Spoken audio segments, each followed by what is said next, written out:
Number 5 on this list is Robert the Doll. Robert the Doll is one of the most haunted and cursed dolls on the entire planet. Ghosts and Gravestones says the story of Robert the Doll dates back to the early 1900s when a young boy named Eugene Robert Otto was given a one-of-a-kind handmade doll by a servant that worked for his parents in his home. Eugene, who everybody called Gene, named the doll Robert and quickly became attached to his new friend. The home where Eugene lived, now called the Artist's House, is located at 534 Eaton Street and was built between 1890 and 1898. It was here that Eugene was given Robert the doll and where a friendship that lasted throughout his lifetime and beyond was forged. While he seemed like an ordinary cloth doll, it wasn't long before Robert was involved in strange and somewhat terrifying events. The first hint that something out of the ordinary was happening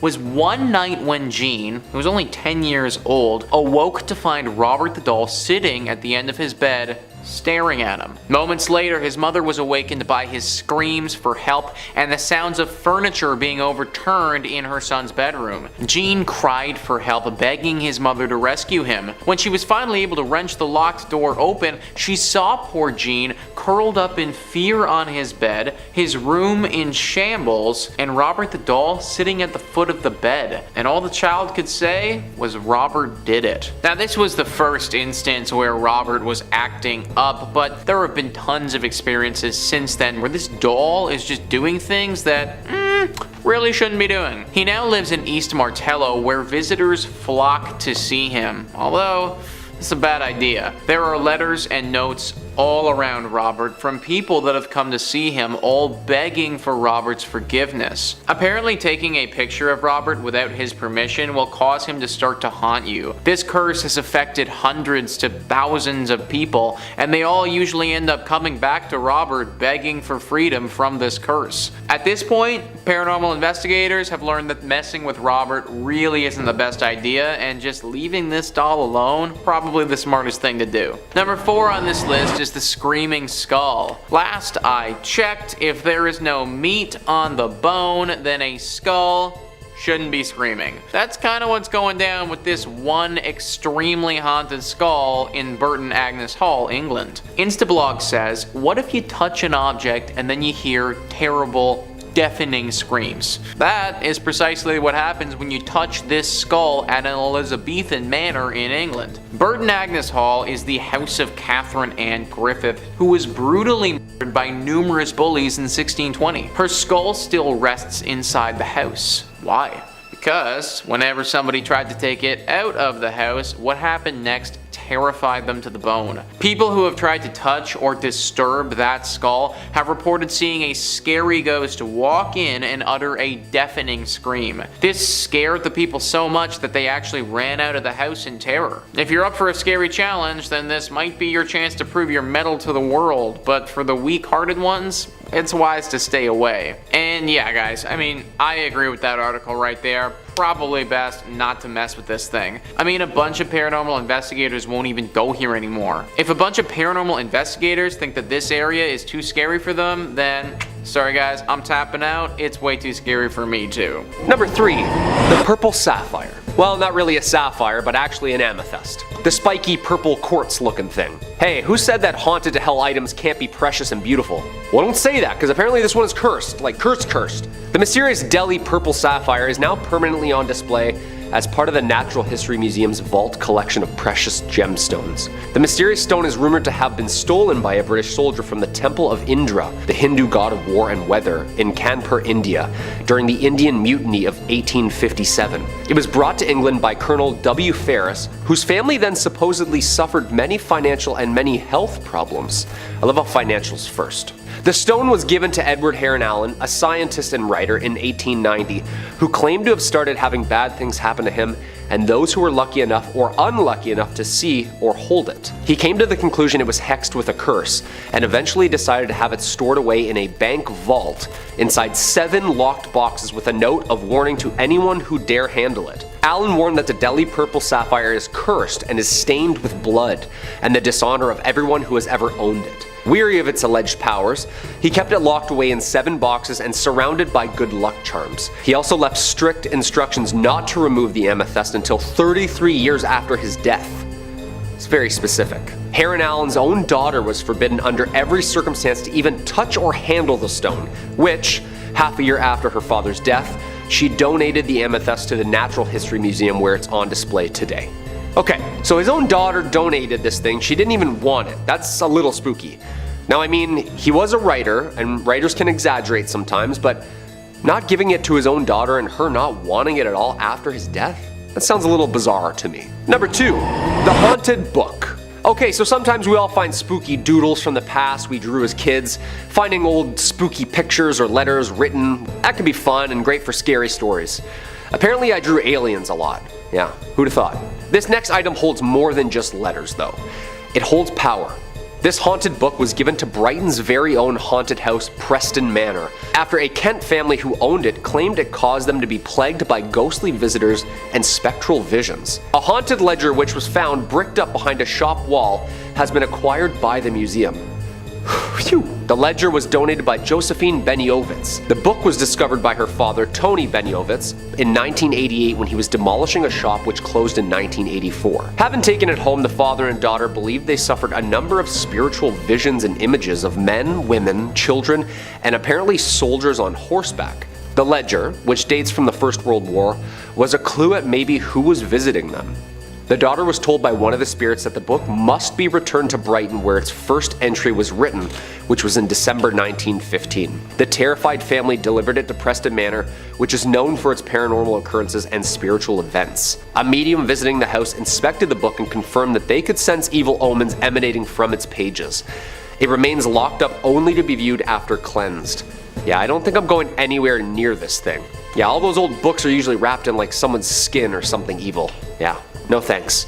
And coming in at the number 1 spot, the Iceman. This definitely had to be my number 1 spot. And it's not my favorite UFC fighter, Chuck Liddell. But this is the most terrifying find of all. Not really much of an item either, but more like a 5,000-year-old frozen and perfectly preserved human mummy that was discovered in 1991 in the Ötztal Alps in Italy. Ötzi, of course, is the name researchers chose to name the mummy for obvious location reasons. This frozen mummy is of a man who believed to have lived 5,300 years ago. Ötzi is believed to have been apparently murdered before being frozen in its time. This is claimed after the discovery of an arrowhead found embedded in his left shoulder and various other wounds on his body. He also has multiple different DNA types on his clothes, suggesting he was in combat or in danger in his last moments. The nature of his life and the circumstances of his death need more investigation, but scientists believe he's Europe's oldest natural known human mummy, offering a very shiny new view of the Copper Age. A huge glacier surrounded him after he died of exposure and preserved his body in a mile-high ice cube. However, this is where it really gets spooky. Once unearthed, rumors of a curse surfaced too and grew stronger as people linked to him began to die, often in accidents or natural health problems.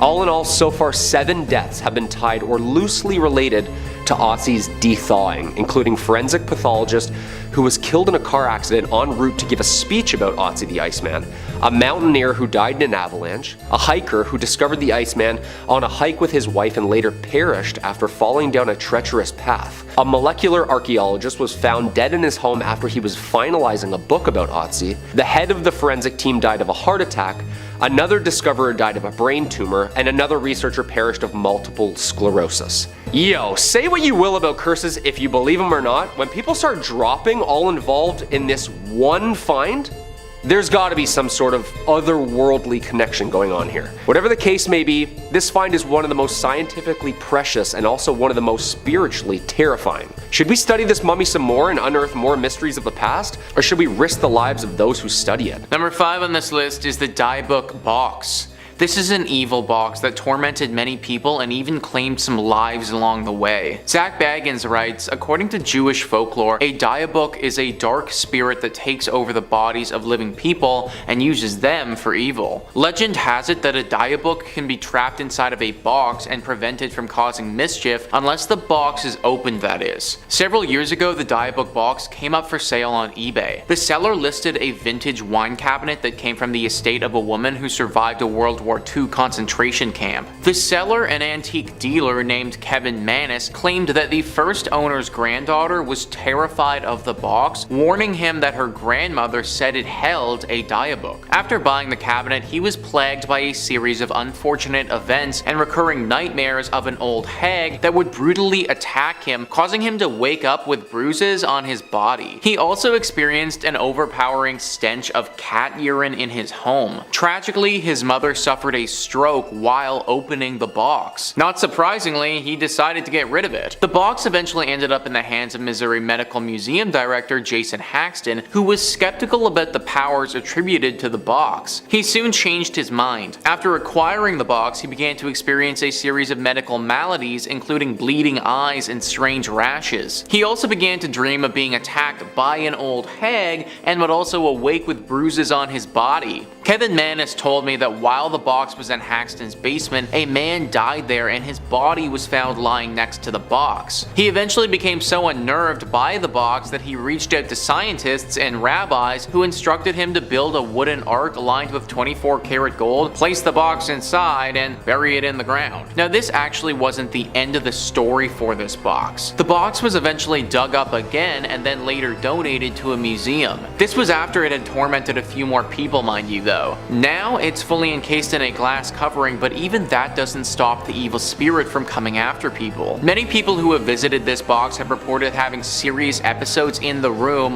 while they're looking at it. Whatever spirit is trapped inside this box, it is clearly an extremely powerful one. The box remains on display at the museum, but I wouldn't recommend going to check it out if I was you. Number 4 on this list is the Devil's Rocking Chair. The Devil's Rocking Chair is actually from one of Ed and Lorraine Warren's most famous case, The Devil Made Me Do It. Zach Baggins writes, the horror began in July 1980 when David Glatzel, 11 years old, became possessed by a demon. One night he woke up screaming, claiming that he had been visited by a man with big black eyes, a thin face with animal features, jagged teeth, pointed ears, horns, and hooves. David was, everyone agreed, not the kind of kid who liked scary movies or who was likely to make things up, and he was visibly shaken up by this experience. He became rather withdrawn and quiet. His older sister, Debbie, asked her fiancé, Arn Johnson, if he would stay with her family for a while and see whether it would help David get out of his depression. Arn, of course, agreed, but things didn't get better. David reported having more nightmares about the terrifying man who promised to take his soul. Odd scratches and bruises began to appear on the boy, and all the injuries seemed to happen while he was asleep. Odd sounds, which Arn couldn't explain, were heard in the attic. Worst of all, David began to claim that he was now seeing the beast while he was awake. He was always seen sitting in the family's rocking chair, which the beast now claimed as his own. David was the only one who saw the beast in the chair, but family members often saw it rocking back and forth, seemingly under its own power. This was obviously a lot, so the Warrens were brought in to perform the exorcism. The exorcism took place in that rocking chair, and it's thought that the chair itself still has some evil energy from this spirit attached to it. Now the chair resides at the Haunted Museum, but owner Zach Baggins actually took the exhibit down because the chair was simply too dangerous, he thought. Number 3 on this list is the Maori warrior masks. Now these warrior masks hold a curse that won't affect everyone, just a small portion of people. Specifically, women who are soon to be expecting children. The Occult Museum says New Zealand's Maori warriors are part of an ancient tribe who would carve unique masks when it was time for battle. When a man died in the mask, it was believed that his soul would remain trapped in the mask they were wearing. Although their mythology does not dictate that any harm is done by the trapped souls,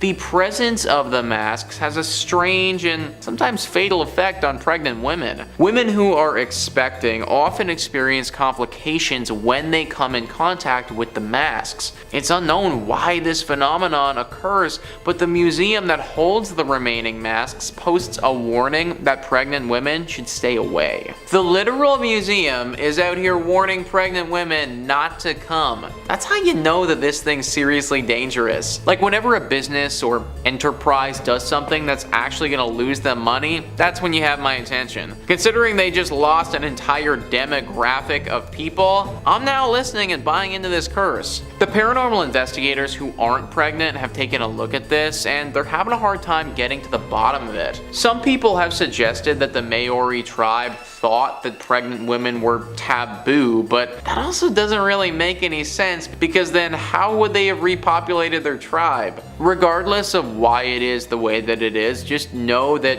if you are expecting, that's not the right time to take a look at these masks. Number 2 on this list is the Surrey ghost car. So this is a weird one and definitely something that paranormal investigators are a bit spooked by. List 25 says crashes are common on the A3 highway in England, so it looked like a routine matter when police in Surrey received calls that a car had veered off the A3 with its headlights blazing. But when officers went to investigate, they found no signs of the reported vehicle. However, a further search revealed chilling results. Just 60 feet from the reported crash scene, and buried in twisted undergrowth, was the remains of a wrecked car containing a decomposing body of a young man who, as the police estimated, had crashed there 5 months earlier. Therefore, what the witnesses reported might have been a ghostly apparition of the original car. Now, how on earth does that make any sense at all? You know what, let me answer that for you.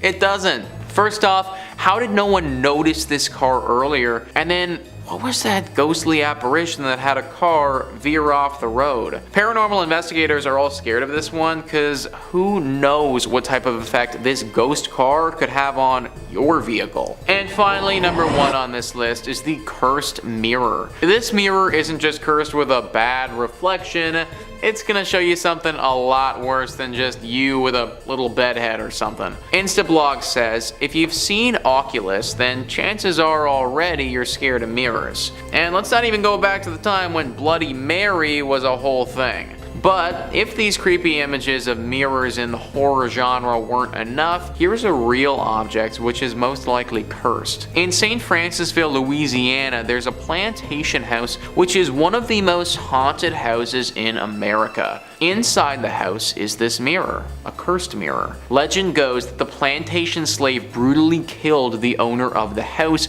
named Sarah Woodruff, and her daughters inside the house. Ever since then, they remain trapped inside the mirror. Visitors often report sights of handprints on the mirror, along with some unexplainable strange marks. And the classic haunting is also rumored: figures dressed in white, old-fashioned attire, visible on the other side of the mirror. Some people who have been exposed to this mirror for longer than they should say that these figures in white follow them around too, that they've even seen them appear in other mirrors outside of the plantation, and 1 or 2 of them have talked about how they've seen them outside of a mirror entirely, as if they were standing like right in front of them.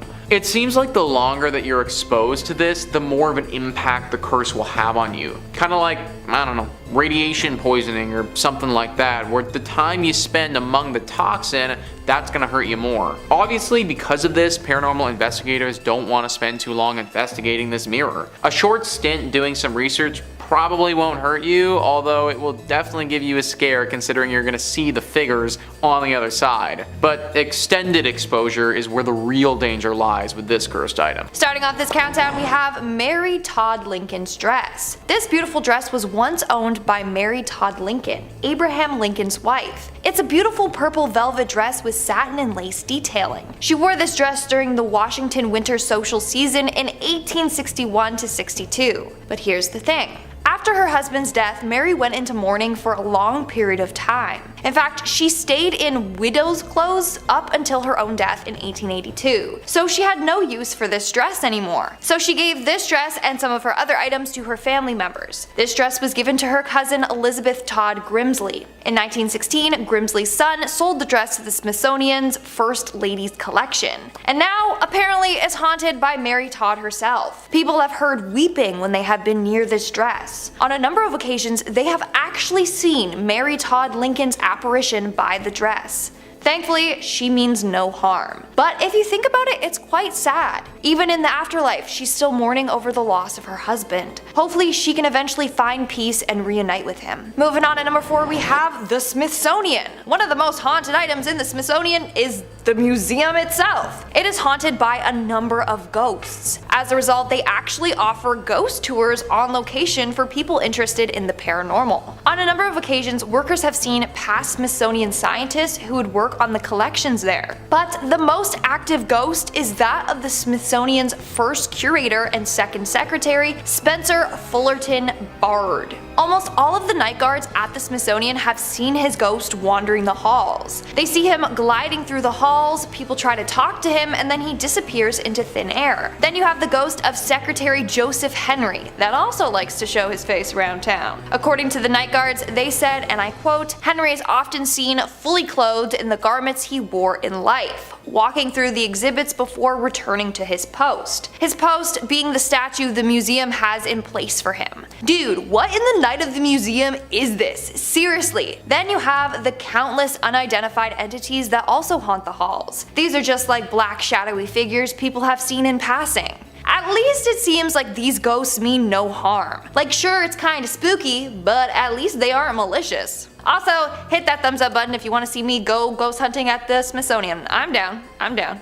Number 3 on this list is the Hope Diamond. Don't get me wrong, guys, I would love to have this thing, but I just don't know if the juice is worth the squeeze here. Google Arts and Culture says one of the most famous diamonds in the world, the Hope Diamond, originated in the Kolar mine in Andhra Pradesh, India. According to legend, the stone is cursed and brings misfortune to anyone who owns it. The curse is said to have come about when the original diamond was stolen from the eye of a statue. The thief met a grisly and starting a pattern of misfortune for all those who possessed the diamond. Over the years, owners of the Hope Diamond have befallen fates including death by murder, execution, they've taken their own lives, bankruptcy, and imprisonment. Thankfully, the curse seems to have been lifted when the diamond was donated to the Smithsonian in 1958. Now, I don't really buy into the fact that this curse is lifted, in my opinion. Like, literally, if you own this diamond, then you die or someone you love dies. That's what's happened throughout history. In the best possible case scenario, you just get hit with like horrible luck and lose all your money or some other horrible thing. There just really isn't any good way to spin this. Owning the Hope Diamond is pretty much a horrible idea. Number 2 on this list is the Unlucky Mummy. Do not get on a boat if said boat is also carrying this mummy. Google Arts and Culture says the Unlucky Mummy isn't actually a mummy, but the mummy board or coffin lid of a high status woman who lived in around 950 to 900 BCE. Discovered in Thebes in the 1800s, the 4 young Englishmen who first purchased the mummy all died in unfortunate circumstances. Rumors of the curse soon spread, and in the early 20th century, journalist William Thomas Stead wrote an article on the jinxed artifact. Stead went on to be one of the passengers on the doomed Titanic. It's said that he told stories of the curse in the run-up to the disaster, with many believing that the mummy itself caused the ship's watery end. Today, the Unlucky Mummy is on display in the British Museum. The Titanic was supposed to be unsinkable. Enter in the Unlucky Mummy and boom, now the unsinkable ship goes down. Maybe it's a stretch to say that this thing caused the literal Titanic crash, but I can at least guarantee that it probably didn't help. At least this thing is now locked up in a museum very much on land and not connected to any boats that I know of. And number 1 on this list is the Hands Resist Him painting. I'm all about having some some cool, groundbreaking art, but this painting definitely crosses the line. The lineup says there is no doubt the painting is disturbing. It shows a young boy standing next to a girl doll with hollow eyes and a sad, downturned mouth. The doll is holding a strange device with wires coming out of it. The eeriest part of the painting are the many disembodied children's hands reaching toward the boy through the glass panels of a door just behind him. But even more disturbing than the painting itself are the stories of what has happened to people who come in contact with it. A few years after the painting was sold, the art critic Henry Seldes died. Then the gallery owner died. Then in 1984, John Marley died. The painting disappeared, not surfacing again until 2000 in a bizarre posting on eBay. The new owners were trying to sell it because they said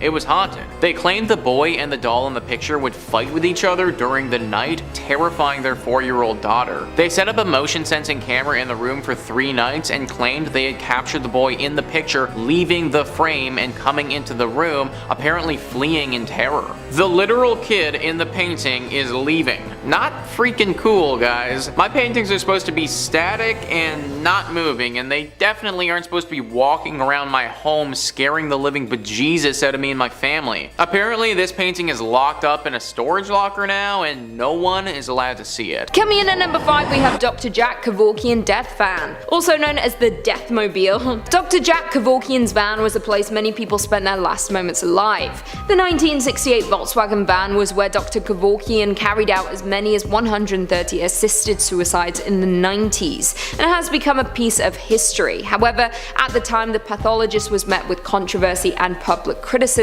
for his taboo work on physician-assisted suicide with terminally ill patients. He spent 8 years in prison for second-degree murder because of this, but is often viewed as a pioneer in the medical field and as an activist. His impact was so great that HBO released a drama called You Don't Know Jack, in which Al Pacino won an Emmy and a Golden Globe for his portrayal of the controversial doctor. Over the year, the death van has seen many different owners. Zach purchased this van for $32,500 from American Jewelry and Loan. When the Detroit pawn shop first bought the vehicle, it was actually featured on an episode of a TV show. Apparently, Long Island medium Teresa Caputo also passed by the van in their warehouse and said she felt something there. Visitors of Zach's Haunted Museum can peek inside the Dr. Jack Kevorkian's death van and see the exact spot where many people died.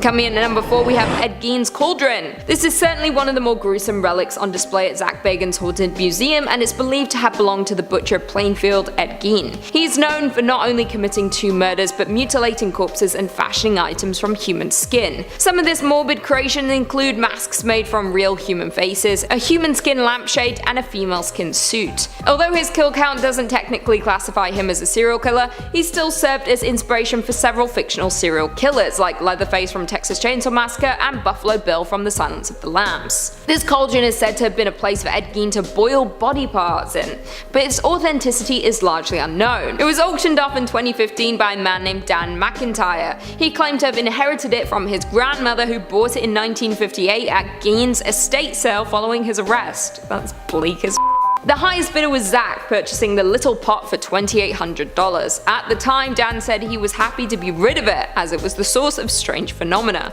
I mean, I wouldn't want that in my home. Now, Ed Gein's Cauldron calls Zach's Haunted Museum home, where it is said to radiate negative energy. In our third spot today, we have the ancient Egyptian treasures. Rumor has it that a number of treasures or artifacts from ancient Egypt are cursed. I mean, you all know about King Tut's curse. Well, there are a couple of items in the Smithsonian from ancient Egypt that are definitely haunted. For starters, we have the scarab. This scarab is believed to be from King Tut's tomb. For starters, it is believed that bad luck will fall on anyone who handles King Tut's body or other artifacts in his tomb. Everything in there is believed to be cursed by King Tut himself. I'm sure you've heard of the story of Howard Carter and his team that excavated the tomb. After doing so, several of the people involved died suddenly and mysteriously, so it's believed that this scarab is cursed along with the other items there. And then we have the mummified cat head. Yeah, you heard me. Now, this one actually isn't from King Tut's tomb, but a woman named Mab B. Nylon donated a cat's head. Yeah, just the head. Who knows where the body is? Hey, maybe she kept it for herself and it's on display in her house. I'm not gonna judge. Anyways, this creepy thing is a preserved mummified cat's head wrapped in linen. Inside contains a real cat skull. Well, according to a number of workers, they have seen a ghostly cat apparition move around this display. This damn ghost cat is probably out looking for the rest of its body. This cat has also been seen wandering the halls and in several other exhibits as well. Moving on at number 2, we have the Black Aggie. This all started back in the 1800s when a woman named Marianne Hooper Adams, known by her friends as Clover, sunk into a terrible depression. As a result, she drank some of her photography developing chemicals and took her own life. After her death, her husband commissioned a sculptor to make a memorial statue of her. It was named the Adams Memorial, and later Black Aggie. But because of how it looked, people called it Grief, and that's when this creepy legend surrounding it was born. Legend goes that if you stare into her eyes long enough, they'll open up and start glowing red. Those that see her eyes will either be killed by her or she will cause you to go blind. Not only that, if you sit on the statue's lap at midnight, then you will die within 2 weeks. It's also said that pregnant ladies should never go near her. If they do, she will cause them to miscarry. Of course, this is just a creepy legend, right? Well, supposedly there's real life stories of this haunted statue taking people's lives. One man put a cigarette out on the statue's hand and he was later found dead with a gunshot wound to the head. Another man was found dead at the foot of the statue and no one knows his cause of death. Now, you may be wondering how the statue got to the Smithsonian. Well, because of the legend, a lot of people were breaking into the cemetery at night to visit it, and it was often vandalized. So the family donated it to the museum where it remains to this day. And in our number 1 spot today, we have the Hope Diamond. This is a very beautiful diamond from India, but here's the thing. It was stolen from India, and then a curse was placed on it. Back in 1792, the Hope Diamond was part of a Hindu statue. It was one of the idol's eyes. And then somebody went in and took the 115-carat diamond out. Upon discovering that the diamond was stolen, priests put a curse on it. The curse was said to affect anyone that put their greedy little paws on it, which turned out to be a lot of people over the years. And guess what? Bad luck befell to every single one of its owners. It's said that the man who stole the diamond shortly came down with a raging fever and died shortly after. Legend continues on saying that his body was ravaged by wolves. Continuing on,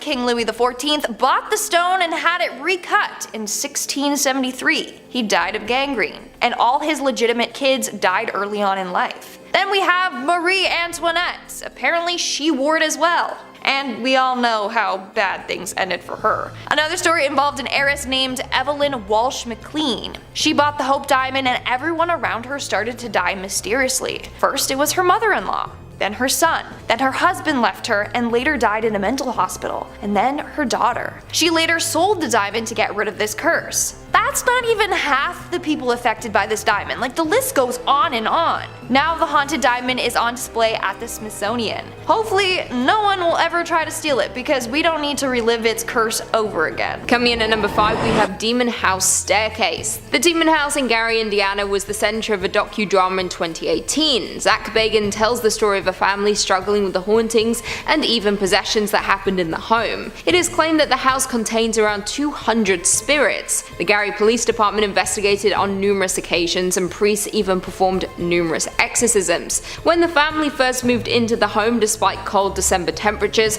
large black flies swarmed their screened-in porch and they kept coming back even when the family killed them and killed them. After that they started to hear footsteps around the house going up and down from the basement. They claimed things got worse from there when the demons attached to the children. They said that the kids' eyes bulged, their voice deepened and they sported evil smiles while possessed. One of the family members described what it felt like to be killed and walked up the wall in the presence of their family case manager and hospital nurse. Once Zach investigated the goings on in the house, it was decided it would be best to bulldoze the home. However, he did keep pieces of the home such as the staircase to store away in his museum. In at number 4 we have Peggy the doll. It is said that even just looking at a picture of Peggy can cause hauntings, from your computer freezing to the room going cold and light bulbs blowing out whenever you mention the doll. The first known owner of the doll started having dreams haunted by the doll. She would wake up feeling hot and shaken. No matter where she moved the doll, the dreams persisted. She called in the help of 2 local priests, but after 2 visits, the dreams still persisted. After suffering a fever and hallucinations, she sought help from the Haunted Doll Museum. Their team then set out to get to the bottom of these hauntings. They came to the conclusion that the woman had been possessed by the spirit of a woman born in 1946 in London, who died of a chest condition, possibly asthma. They had psychic mediums study the doll, and they all concluded Peggy was restless, frustrated, and previously persecuted, possibly with ties to the Holocaust. Peggy was on display for some time with the Haunted Doll Museum, and there were further reports of her coming to people in their dreams. She was since purchased by the Zach Bagans Haunted Museum in Vegas, where she is currently locked away in a display. Coming in at number 3, we have the Demon House Staircase. The original staircase from the Gary Demon House is said to be so haunted that construction crews walked off the job and refused to come back after its installation. Set back in a dimly lit corner, the wooden staircase rests on a layer of dirt extracted from the location famous for demonic activity. The Demon House was located in Gary, Indiana, and was unfortunately home to the Ammons family. It was said to be a portal to hell, and the demons seemed to emanate from beneath the stairs, the same stairs displayed at Zach's museum. There were reports of demonic possessions, a child levitating, and many other disturbing events. The family's matriarch, LaToya Ammons, had to undergo multiple exorcisms as a result. It was so bad that even the local police department and social services were convinced of its purported hauntedness. There are things in this world that we will never fully understand, like why Zach decided to buy the home plagued by demonic entities. He did shoot his documentary Demon House there, where he investigated the haunting. It must have left an impact on him because the house has since been demolished and the stairs continue to haunt Zach's museum. Coming in at number 2, we have the Devil's Rocking Chair. This sinister chair is linked to a very famous investigation done by Ed and Lorraine Warren, and its story serves as the plot for The Conjuring: The Devil Made Me Do It. Zach actually purchased this chair for $67,000 just hours before the death of Lorraine Warren. Ooh, creepy. The Devil's Rocking Chair was the site of the infamous exorcism of David Glatzel, who was allegedly possessed by a demon. The 11-year-old at the time was being tormented by a man-like demon who resembled a beast with sharp, jagged teeth, horns, and hoofs. As the haunting progressed, the chair was said to be under the demon's power, and David would often see the beast sitting in it. Ed and Lorraine performed numerous exorcisms on David in that very chair. The final exorcism was a success, and the demon was expelled from David right into his sister's boyfriend, who killed his landlord shortly after. He pled not guilty due to demonic possession, a first in American history, citing that the devil made me do it. It didn't work, by the way. In 2019, the Devil's Rocking Chair's exhibit actually had to be shut down because it was doing its job a little too well. 6 different people shared the same disturbing experience with the chair. They all had bouts of uncontrollable crying, and one even collapsed above it. The museum having adverse effects on visitors isn't anything new, with ambulances having to be called in the past, but this was the first time in the museum's history that an exhibit had to be shut down. And finally, coming in at number 1, we have Dybbuk Box. In the number 1 spot is known as the most haunted object in the world, the notorious Dybbuk Box. According to Jewish mythology, a Dybbuk is a malevolent spirit that's said to haunt and possess the living, and the Dybbuk Box is home to the evil entity. This wine cabinet is so haunted that it actually served as inspiration for the horror film The Possession. The Dybbuk Box first became a sensation when it was listed on eBay, along with an extensive ghost story attached to it. After some owner hopping, it came into Zach's possession. Shortly after the Dybbuk Box arrived in the museum, holes allegedly began to appear around the haunted cabinet. A downtown Las Vegas marketing executive also apparently witnessed a black cloaked apparition pass through the exhibit's door while doing a private tour with Zach. This haunted relic is no joke. Even Post Malone was apparently cursed by the Dybbuk when he visited the museum with Zach himself. After touching Zach's shoulder, who was resting his hand on the box, Post Malone had a streak of terrible luck. In less than a month, his private jet was forced to make an emergency landing when 2 tires blew out. His house was broken into by armed robbers, and then he got into a car crash. Coming in number 5, a tiny hand. Mind you, this 5-fingered appendage doesn't truly belong to anyone. Rest assured, there is no petite individual walking around up there with a stub starting at their wrist. Or is there? Well, we haven't found any creatures with 5 fingers a side made of bronze yet, so as of right now, this hand is totally its own thing. However, there's a lot to be gleaned from its existence. Plus, it was found in a titular, mysterious location, and probably has some sort of magic imbued within. Could be cool, could be dangerous. That always seems to be the risk while working with the paranormal, eh? There are a few theories concerning the hand, none of which seem to imply a lack of bloodshed. Quite the opposite, it seems. Lots and lots of bloodshed associated with the tiny bronze figurine. Makes sense, doesn't it? The metallic piece was picked up in the ancient Roman fortress of Vindolanda in England. If we know anything about the Romans, it's that they were peaceful, conflict-avoiding people. Just a little joke for you folks at home. Really though, there's not much likelihood that this hand was left behind for any reason other than the killing of many. Great. It may have been associated with the worship of a very mysterious cult, one that prayed to a lesser-known deity that seemed to guarantee conquest on the battlefield. Who knows what other weird activities this niche religious group got up to. Probably nothing too healthy or friendly. There's also the idea that this was left behind as an offering to a god, maybe that of the cult, after a major invasion of what would become Scotland. This invasion turned into more of a slaughter, with historians estimating that thousands of tribespeople living in the area now known as Scotland were killed. There were talks of peace, but those on the Scottish side made some last-minute changes, resulting in them being labeled rebels. So after the Roman army plowed through and took their revenge, this hand of God was left behind as an offering to the powers that allowed them to win so decisively. Holding onto this tiny hand now might cause the souls of thousands of ancient Scots to look negatively upon you. Don't know if that sounds like a whole lot of fun. Coming in number 4, the Hands Resist Him painting. Now this already sounds very creepy, and one look at the painting confirms that it is. It's unsettling on a whole other level. Goodness me. You might have heard about this one already, as it made some waves when first discovered. In fact, some give it the nickname the Haunted eBay Painting, which is a great title for anything you can purchase. Tell me you wouldn't want to hang that over your mantle and tell everyone who came by about your haunted eBay painting. You'd be the talk of the town in no time, with kids running past your yard at full speed and spooky widows dropping by for tea.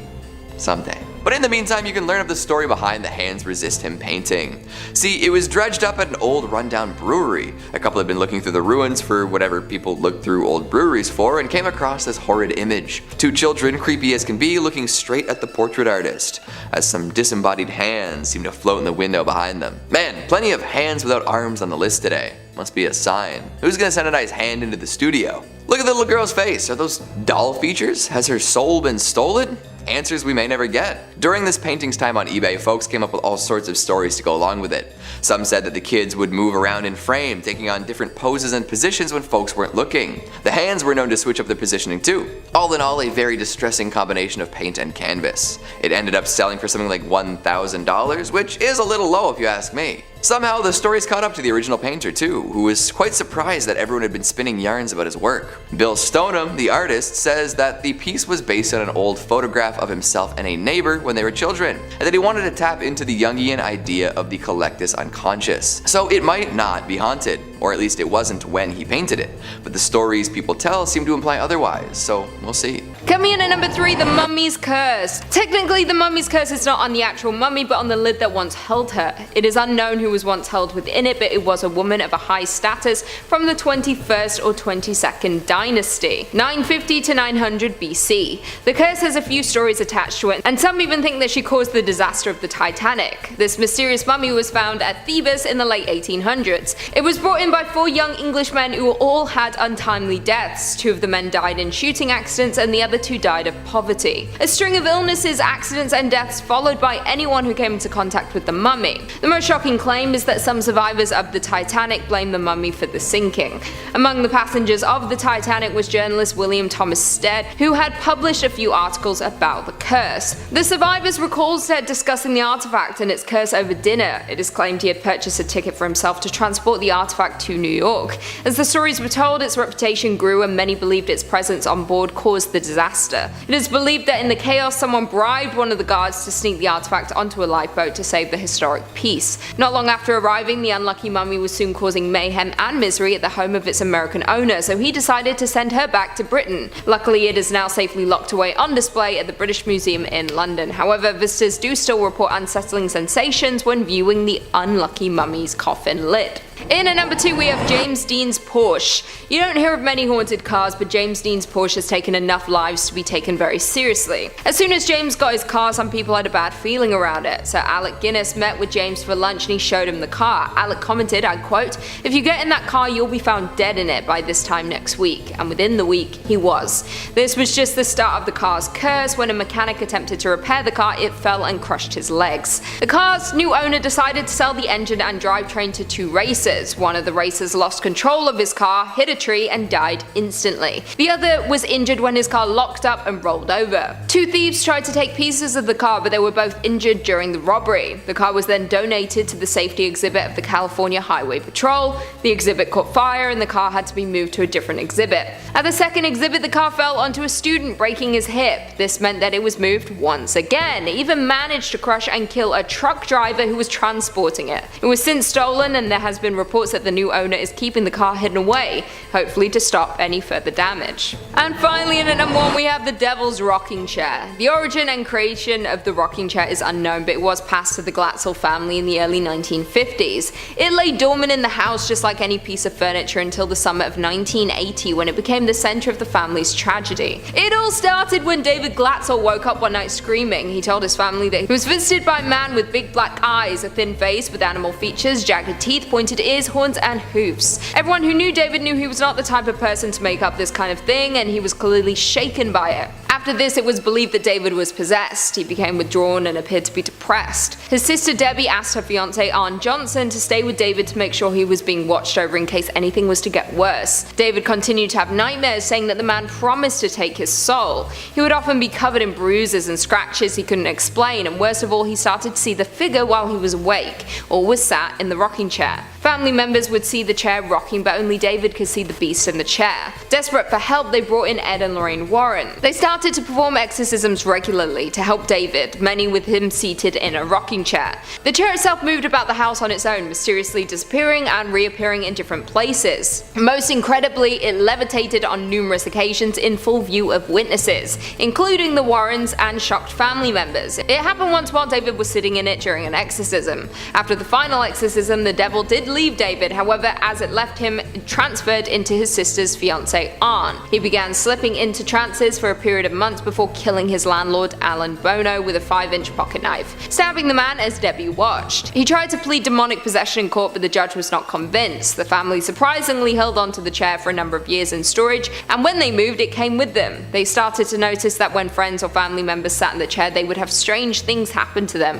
One family member was unable to walk for 10 years after sitting in the chair. Today, the Devil's Rocking Chair is at the Haunted Museum. It was originally safely on display, but it began to cause issues with guests and people who work for the museum. They decided for the safety of everyone, it needed to be locked away in storage where it could not hurt anyone else. In 5th place, we have a satanic idol. This story began in 1991 when a deer hunter was walking through the woods in Connecticut, close to where Ed and Lorraine resided. The hunter got lost and after some time stumbled upon a raised, circular rock formation with the idol in question standing in the middle of it. It is believed that the formation was common with folks who practiced devil worship in the 70s. The hunter began to feel uncomfortable and left the area, deciding to make his way back to his car, and along the way he noticed an elderly gentleman walking alongside him who was dressed in head-to-toe black. The man in black never spoke a single word to the deer hunter. Now the hunter was getting more nervous by the second, and also more lost, and unsure of his directional path. Desperate, he turned to the mysterious figure and simply asked, "How do I get out of here?" Luckily for our narrator, the man in black pointed in a direction and then disappeared. The hunter was so thrown off by that day that he reached out to Ed, who requested to be brought to the same area. Now the hunter wasn't 100% sure he could find the exact location, but was willing to try. Together, the two men were able to stumble through the forest, and without the aid of the man in black this time, found the rock form. Ed removed the demonic idol from the area and placed it in the museum, and that's when things got a little weirder. Approximately 3 days after removing the idol, Lorraine collapsed for no known reason, and she was transported to the hospital where no one could identify what was wrong with her. Thankfully, after 3 more days, she recovered. Now Ed believed that this was caused by the gentleman in black, who was believed to have been a high priest in a satanic cult, as a form of payback for removing the satanic idol. In 4th place, we have a conjuring book. So one night, after returning home from a night out with Ed, Lorraine was reviewing the calls left on the answering machine when she found one from a distraught woman who introduced herself as a Mrs. Sandy Foster, who nervously described a very distressing situation and begged the Warrens to return her call. So even though it was like 12:40 in the morning, Lorraine immediately tried to call her back, and while the phone rang continuously, the connection was broken. Lorraine tried a few more times, going so far as to contact the phone operator and the operator's supervisor, who ran tests on the phone line and frustratingly didn't find anything weird. The next day, when the Warrens returned home from church, Lorraine immediately phoned the Foster home again. This time, Mrs. Foster answered the phone on the second ring and mentioned that the phone had never rang the night before, and Lorraine made the decision to go pay the Fosters a visit that afternoon. She and Ed arrived at around 2 p.m. and met not only Mrs. Foster and her husband, but also their 3 offspring, Abby, Joel, and Hannah, who had experienced most of the phenomena. Ed arranged his recording gear onto nearby table while Lorraine asked her permission to walk the house, which she was immediately granted. Mrs. Foster brought up that her daughter Meg, the three offspring, Abby, Joel, and Meg, who had experienced most of the phenomena. Ed arranged his recording gear on a nearby table while Lorraine asked her permission to walk the house, which she was immediately granted. Mrs. Foster brought up that her daughter Meg had always been interested in the occult and had purchased a book on conjuring as a gift for Meg, and based off of the description Ed gave of it, I believe it was a copy of the Ars Goetia. Now Meg admitted to attempting to summon a few of the spirits in the book, but had lost hope because nothing had happened. Ed prompted further, asking for specifics on the experiences that had happened in the last week when only the younglings were home. So, let's set the scene. The boys were already in bed, and Meg had just taken a shower. After going downstairs to make sure the doors were locked and, the lights were off, Meg returned upstairs to the sounds of running water, and the faucets had turned back on without any human's touch. Now downstairs, the lights and the radio had turned back on as well. Meg went downstairs and watched the radio dial moving on its own. After turning it off again, she got halfway up the stairs when she felt an icy cold hand touch her on the shoulder, just for a second in the dark. Now Meg bolted up the rest of the stairs, into her room, shut the door, turned off the lights, and hid under her covers. Outside the door, sounds of heavy footsteps caused her to suddenly shake under her covers. And then, more noises joined in with the mysterious steps. A door downstairs slammed shut, accompanied by furniture being pushed around and crashing, almost as if an angry person had broken into remodel. When Meg was able to open her eyes again, she saw a silver light come out of the woods and glide into her room. The next thing she knew, some hand yanked her hair 3 times. Each time it pulled harder, until the third time it made her eyes water. Now, she ran into her brother's room for safety, and he confirmed that he was also terrified by hearing the assorted unknown noises, accompanied by loud whispering he could not make out. The duo eventually gathered enough courage to call their parents at the home they were at, but by the time the adults returned, all of the paranormal action had paused, and they were convinced the offspring were making it up. On the second occasion, everything that happened was almost the same as the first, but this time they involved the family dog, who was snarling at something that no one could see. Now, Joel remembered it as strange because the dog was deaf and could barely hear noise. So when the Wards were hiding in a bedroom on this occasion, instead of a silver figure, they saw a dark purplish cloud that they were unable to look at directly. So Lorraine at this point had returned and reported that she had experienced an inhuman presence throughout the home and asked Meg if she possessed,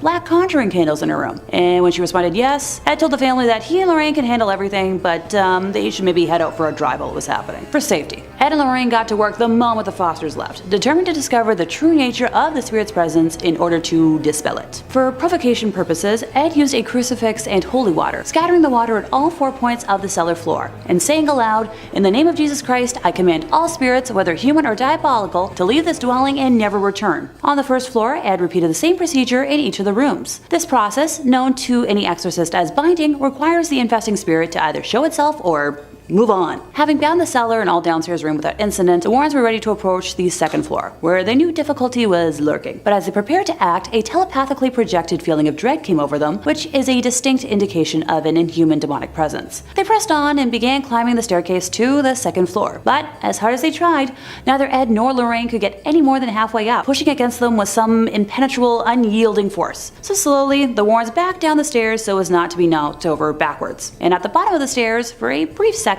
diabolical laughter rang out. So, annoyed, Ed threw more holy water on the stairs, which caused the pressure to diminish enough to let them reach the top. They were able to bind almost all the rooms without incident, saving Meg's for last. Ed swung the door wide open, and he and Lorraine immediately felt the need to take a step back from the horrible sense of misery emanating from the room. With a steely composure, Ed walked into the room, cross in hand. Though no physical presence was there to be seen, the bedroom was freezing cold. One last time, Ed threw holy water in all 4 corners of the room, commanding, "Give us some sign of departure or an exorcism will be conducted here this very day." Almost instantly, the morbid sense of misery began to drain away, and the temperature in the room gradually returned to normal. So Meg's bedroom did contain those black conjuring candles, occult vestments, and books containing the rites for rituals of all sorts. Ed placed the items in the gal's trash basket, set them out in the hallway, and then sealed the room by reading a prescribed prayer of sanctification. He brought them back to his home for safekeeping, and that's one copy of the Ars Goetia I have no need to read. Thank you. See, I've told y'all, don't summon beings. Coming in at number 3, we've got the Tomb of Simon McTavish.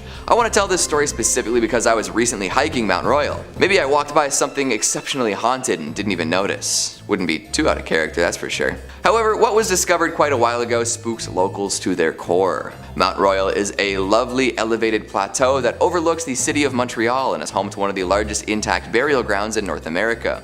Plenty of haunted potential here, but there's one ghost in particular that really grabs people's attentions, and it's the ghost of one Simon McTavish. A fur baron with a short temper, McTavish wasn't exactly well liked. He was overseeing the construction of his magnificent castle, and he suddenly died and was placed in a lavish tomb. His ghost stuck around though, spooking his neighbors plenty. So they did what any rational group of people would do and collapsed his castle to bury the tomb. Years later though, archaeologists rediscovered this buried tomb, and now folks believe that his ghost is free once more, zipping along the mountainside. Coming in at number 2, we've got the haunted child spirit doll. Haunted dolls are so in right now, eh? What other cursed item warrants an entire movie series complete with merchandise, books, and a totally redesigned Annabelle? This one isn't nearly as famous as Robert the Doll or the aforementioned Conjuring spin-off though. However, that doesn't make it any less haunted or any less scary. Back when buying all sorts of supposedly haunted items on eBay was all the rage, this doll caught a whole bunch of eyes and garnered plenty of attention. The story goes like this. A family moved into a home built in the 1920s, and they found all sorts of interesting things inside. One particularly fascinating find was an old baby doll. They didn't know how long it had been there or who it belonged to, but boy did it give off some wicked vibes. Soon after discovering this doll, odd happenings started up. Electronic toys would power on with nobody to do so, doors would swing open without anybody around, children in the house would experience vivid nightmares, disembodied footsteps could be heard, and ghosts of old men and women were spotted in the basement. Holy moly. The seller left a little disclaimer saying that she can't take responsibility for whoever buys it, but it did indeed sell. Final asking price? $57.50. Huh. I would have thought a genuine haunted doll would go for a little more. Maybe with a more sensational backstory. We'll see where it goes next. And coming in at number 1, we've got the black sarcophagus. See if you can come to a similar conclusion as me here. Back in 2018, a mystery tomb was discovered in Alexandria. Delving deep within, archaeologists pulled out a very cursed-looking black sarcophagus. When announced to the world, all sorts of theories about the dark stone coffin proliferated. Could it be sealing away an ancient enemy of the people? Is some sort of cryptid contained within? What if opening this unleashed a curse upon the world, dooming us forever? The folks in charge of it decided that no risk outweighed potential discovery, so they popped it open. Inside lay the remains of 3 officers and some goopy liquid. Maybe not so bad. But I lean towards that curse more than anything else. Why would the sarcophagus be the color of classical evil if not to contain said evil? What world-ending curse could have popped out? Well, it might have been a spell that awakens some horrible beast, still regaining its strength. Or maybe it brainwashes some powerful people, instilling eldritch knowledge and a hatred of humanity in them. Or could it be that the curse will show up in the form of a plague? 2018, huh? Let that one marinate for a while. Number 5. The organ. Music is the basis of like every good horror movie, isn't it? Music playing from the other room by itself? Yeah, that scares the shit out of me. When I forget my Bluetooth is on and I hear the music from the other room, my heart skips a beat. And there's some Shakespeare sonnets on there, you know, so it sounds like some dudes in the other room just talking to me in Old English. Well, there's actually an instrument that plays by itself, apparently, every night around 9 p.m. Unless it has priests bless it to keep it only wood and ivory. Apparently it likes to play a little number or two from the other side. Residing in the Warrens Occult Museum in Monroe, Connecticut, Ed Warren, the husband of the famous demonologist duo, apparently likes his classic music. Well, not live, I should say. He obtained the organ apparently after authorities cleaned out a haunted house owned by Reverend Eliakim Phelps in Stratford, Connecticut. Somebody from the authority at the city of Stratford reached out to Ed asking him if he'd be interested in obtaining a musical instrument in which needed some special handling. Nothing like a dusty old haunted organ, like the old hockey games and churches organs, you know? Apparently one night Ed was woken up by the sounds of the chords of the organ being played. It was late at night, so naturally Ed thought maybe someone had broken in and was fiddling downstairs with the instrument. Ed went down to check it out, and as soon as he entered the museum where the Warrens' haunted items are kept, the organ would just stop. Yeah, creepy. And also annoying. Like, why do ghosts always do that? It's so like trickster of them, you know? This would happen over and over and over again. The organ finally stayed quiet semi-permanently when after the Warrens asked a priest to bless the organ on a regular basis. Apparently it needed to be continuously cleansed or else the mysterious pianist would start their eerie tune again. Yeah, organs have to be the scariest instrument on this planet. So Halloween-y sounding, you know what I mean? And so Dracula-ish. Toccata in D minor, just Number 4, the wedding dress. Your wedding day is supposed to be the happiest day of your life, isn't it? Dressed to the nines, till death do us part, cake smashed into your face, yada yada yada, and of course, that iconic wedding dress, you know? Yeah, it's tradition. So what's this wedding dress doing in the Warrens Occult Museum then? Well, the official story behind the white gown in the Occult Museum is that of the White Lady of Union Graveyard. She has been spotted for decades. Many claim they have seen the lady in white at Union Cemetery. She's said to walk the graveyard at night, and locals tell us they've also seen her on nearby roads. Union Cemetery sits just off the junction of routes 59 and 136 in Easton, Connecticut. The legend goes, it's the home of a spiritual entity that allegedly walks the property. I can tell you that now for a fact that this place is haunted. It's one of the most haunted places around, said Lorraine Warren herself. Yeah, and she's seen some stuff in her time. One of the most infamous encounters is that late one night a man was driving down Stepney Road in his pickup truck just past Union Cemetery. Out of nowhere, a woman in a white dress appeared in the middle of the road. The man couldn't slow down in time and struck the woman head on. When the man screeched to the side of the road, there was no sight of the woman he had hit. Apparently this happens more often than you think on that road. Whoever she was, apparently the couple has her dress locked in the Museum of the Occult Finds and deems it spooky enough to leave it alone. In third place, we have a shadow doll. Among one of the first haunted items visible to those who visit the Warren Occult Museum is a shadow doll, which boasts bird feathers and a genuine human tooth, and she's just overall terrifying to look at. I'm calling it now, she better join that TV universe one day. For reference, a shadow doll is a statue or deity of sorts that is made specifically for harm to be used at the center of curses. I happen to know the steps for the most common curse, and while I'll leave out a step for safety, I promise I'll elaborate. Now, the caster would first need to take a picture of the doll, write a curse on the back of the photo, and then send it to whoever the curse is aimed for. You know, hopefully you've got their mailing address. The person who receives the picture with the curse will sadly invite that curse into their lives. Oh, almost forgot. The doll is also going to appear in that person's dreams, so enjoy your nightmares, folks. While not too much is known about the origins of this specific doll, it was initially purchased in a secondhand store under the assumption that it was simply, an antique. I've got a couple of old dolls myself, and I'm shuddering to think about what they would do if activated by any kind of curse. Some of them talk enough already. In second place, we have black magic math, which is a concept in theosophy, mysticism, and the paranormal, of a materialized thought form, typically in human form such as an imaginary friend or being that is created through spiritual practice and intense concentration. In simpler English, the masks act as a representation of the practice, which is a form of mysticism that involves creating sentient and autonomous beings separate from oneself. The concept of tulpas and their creation, including the word tulpa, come from a closed Tibetan Buddhist practice, with tulpa being a Tibetan word for a creature of the mind. Tulpas did not become part of Western paranormal lore until around the 1970s, and those who practice have been cited as wearing masks similar to Halloween ones in order to take on the appearance of whatever the mask looks like. If anyone is curious about modern practices and appropriations of tulpamancers, the interweb origins can be traced back to 4chan message boards in 2009, and I'm not going to elaborate on just how awful that sentence was to utter. Oh, it gets worse. The communities gained popularity when adult fans of My Little Pony started discussing tulpas of characters from the Friendship is Magic television series. The fans attempted to use meditation and lucid dreaming techniques to create imaginary friends. Well, I think that about sums that up, don't you? In first place, we have the Black Lace Veil. So after one of their many public lectures, Ed was conversing with a couple that had been in the audience, where the boy introduced himself as Alan and explained that he'd brought his girlfriend Lonnie to the lecture because he suspected that she'd been overtaken by some occult influence. He explained that when his girlfriend became angry, her features would change into something resembling a wolf, and then the voice of a different person would speak from inside her. When Lorraine walked over to join the group, Lonnie experienced an episode of instantaneous possession and lurched out in an attempt to attack Lorraine. This incident terrified everyone in the vicinity, with the Warrens ending the audience chat session immediately, before Ed escorted the couple to an offstage room while Lorraine stayed outside. In the backstage room, the girl was fully under possession, breathing heavily, and her facial features had transformed into the wolf-like appearance the boy had talked about. After about 10 minutes, the possession passed, and Lonnie was lucid enough to explain,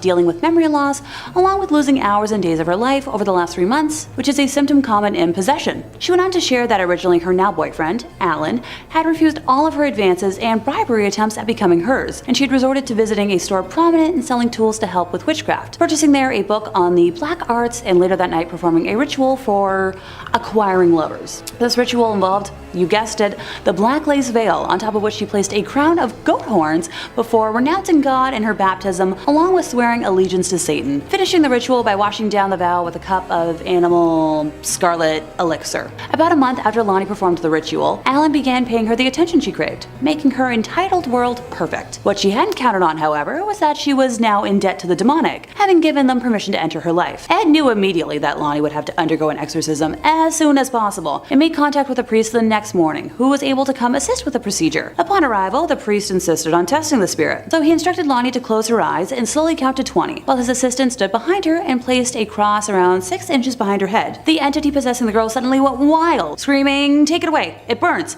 Take it away. During the exorcism, it kept screaming, "She's mine, she's mine, her soul is mine," in reference to Lonnie. It was eventually separated from Lonnie, but just before it departed, the thing vowed it would return to another. The Warrens brought the black lace veil, goat horns, cup, and the Conjuring book home with them so she would be safe from repossession, but the tale of the veil doesn't end here. Months later, when Ed was in a meeting with a lady who was manifesting different personalities, some male, some female, and some that couldn't even be called human, but all making extremely threatening statements, her eyes began to wander, and when they landed on the black veil, she jumped up, grabbed the veil, and clutched it to her chest. Her features immediately began to transform into those of a wild, sneering creature distinct from the otherwise attractive girl. Ed drew 2 vials of water to himself, one unblessed, the other blessed by an exorcist, and moved away from what was no longer this woman, but an inhuman spirit, a lesser devil of hell. Horrid moaning and various animal sounds came from the girl as Ed blessed her, banishing the demon away for now a second and final time. And that brings us to the end of our list, and I'm glad all of those items are still kicking around the Warren Museum for safety and not out in the open.